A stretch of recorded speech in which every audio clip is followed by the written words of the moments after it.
Thank you, President Cowan, Mrs. President Cowan, distinguished guests, undistinguished guests, you know who you are. Honored faculty and creepy Spanish teacher. And thank you to all the graduating class of 2009. I realize most of you are hungover and have splitting headaches and haven't slept since Fat Tuesday, but you can't graduate till I finish, so listen up. When I was asked to make the commencement speech, I immediately said yes. Then I went to look up what commencement meant, which would have been easy if I had a dictionary, but most of the books in our house are Porsches and they're all written in Australian. So I had to break the word down myself to find out the meaning. Commencement. Common and cement. Common cement.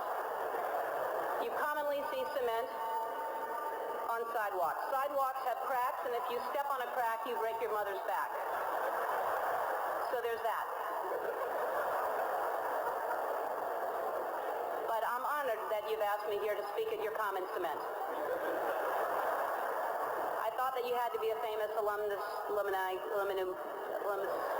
had to graduate from the school. And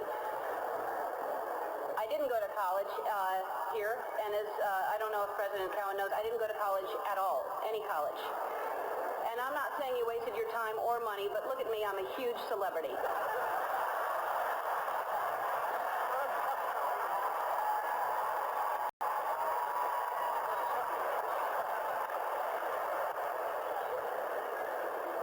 Although I did graduate from the School of Hard Knocks, our mascot was the Knockers. I spent a lot of time here growing up. My mom worked at Newcomb, and I would go there every time I needed to steal something out of her purse. But why am I here today? Clearly not to steal. You're too far away, and I'd never get away with it.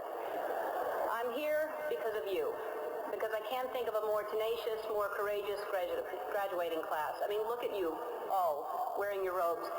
Usually when you're wearing a robe at 10 in the morning, it means you've given up. I'm here because I love New Orleans. I was born and raised here. I spent my formative years here, and like you, while I was living here, I only did laundry 6 times. When I finished school, I was completely lost, and by school I mean middle school, but I went ahead and finished high school anyway, and I had no ambition. I didn't know what I wanted to do. I did everything from I shucked oysters, I was a hostess, I was a bartender, I was a waitress, I painted houses, I sold vacuum cleaners. I had no idea, and I thought I'd just finally settle on some job, and I would make enough money to pay my rent, maybe have basic cable, maybe not. I didn't really have a plan. My point is that by the time I was your age, I really thought I knew who I was, but I had no idea. Like, for example, when I was your age, I was dating men.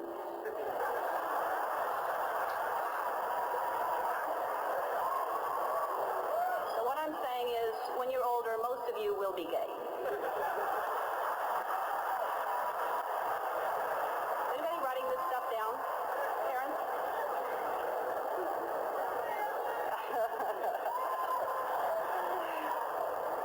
Anyway, I had no idea what I wanted to do with my life, and the way I ended up on this path was from a very tragic event.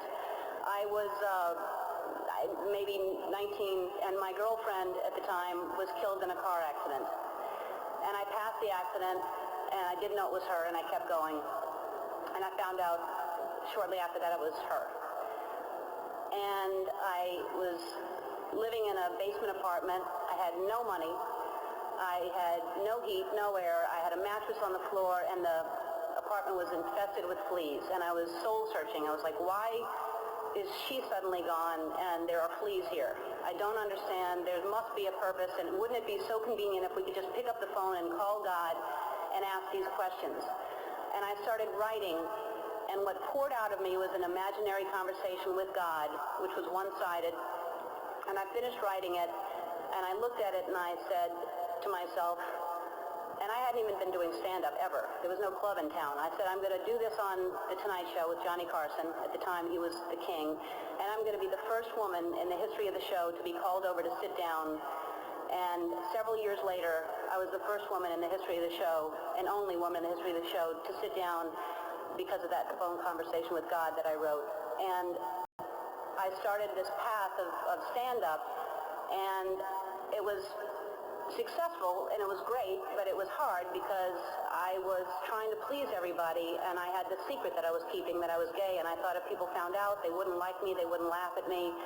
Then my career turned into, I got my own sitcom, and that was very successful, another level of success, and I thought, what if they find out I'm gay, then they'll never watch, and this was a long time ago. This was when we just had white presidents. But anyway, this was back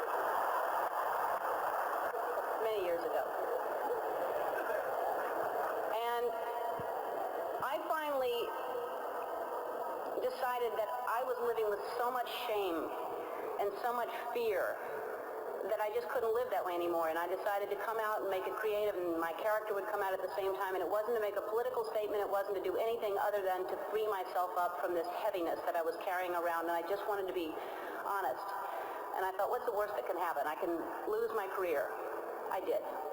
I lost my career. The show was canceled after 6 years without even telling me. I read it in the paper.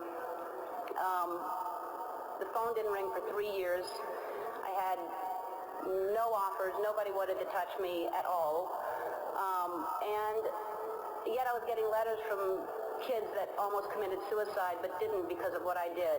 And I realized that I had a purpose, and it wasn't just about me, and it wasn't about celebrity, but I felt like I was being punished, and it was a bad time. I was angry, I was sad, and then I was offered a talk show. And the people that offered me the talk show tried to sell it, and most stations didn't want to pick it up.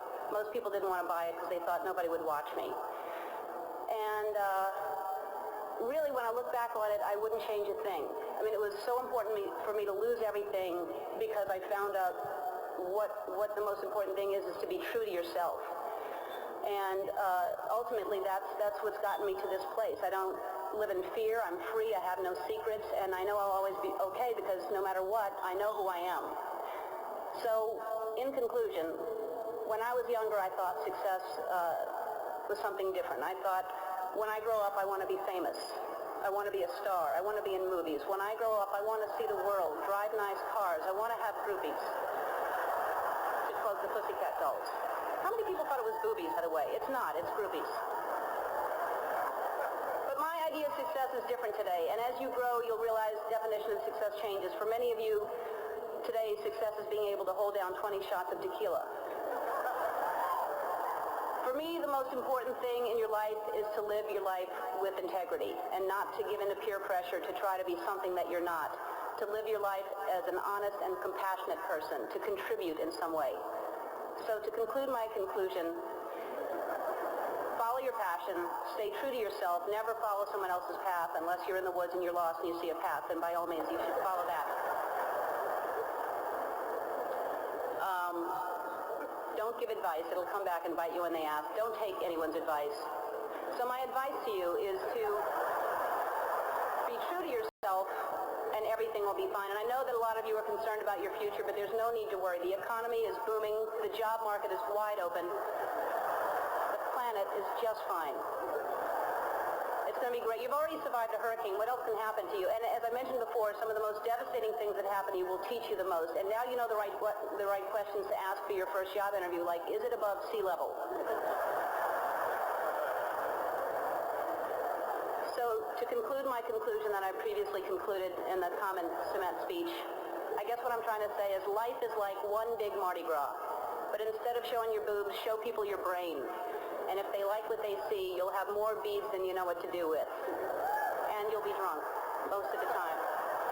So the Katrina class of 2009, I say congratulations, and if you don't remember a thing I said today, remember this. You're going to be okay. Dum, doo-doom, doom, doom. Just dance.